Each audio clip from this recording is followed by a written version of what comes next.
আমাদের আসলে শিক্ষাগত যোগ্যতা কিংবা বয়স নিয়ে মিথ্যাচার করাটা খুবই অনুচিত। ধরুন আমি রাজশাহী ইউনিভার্সিটি থেকে গ্র্যাজুয়েশন করেছি। এখন আমি যদি বলি যে আমি পিএইচডি করেছি, ডক্টর শাহানুর শাকিল কিংবা শাহানুর শাকিল পিএইচডি, এটা তো কিছু মানুষ বিশ্বাসও করবে, কিছু মানুষ আমাকে বাহবা দেবে, কারণ তারা জানে না হোয়াট ইজ পিএইচডি।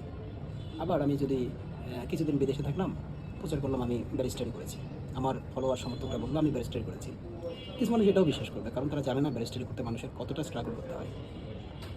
কিন্তু দিন শেষে আমি যখন গ্র্যাজুয়েশন করেছি এটা মানুষ বুঝবে, জানবে, তখন কিন্তু আমাকে অনেক বেশি লজ্জা পেতে হবে, অনেক বেশি ছোটো হতে হবে মানুষের কাছে। একইভাবে আমার বয়স কত এটা যদি আমি লুকানোর চেষ্টা করি, একটা সময় কিন্তু মানুষ বুঝবে আমার বয়স কত। কাজেই এই বয়স কমানো, শিক্ষাগত যোগ্যতা বাড়ায় বলা, মানুষকে স্যাটিসফাইড করার জন্য নিজেকে অনেক উপরে তোলা, এটা আসলে দিন শেষে নিজেকে ছোটো করে, নিজেকে অনেক নিচে নামায়। তাই এই জিনিসগুলো থেকে আমাদের মনে হয় যে একটু সচেতন থাকতে হবে, বিশেষ করে আমরা যারা রাজনীতি করি, রাজনীতি করার চেষ্টা করি তাদেরকে। ধন্যবাদ সবাই।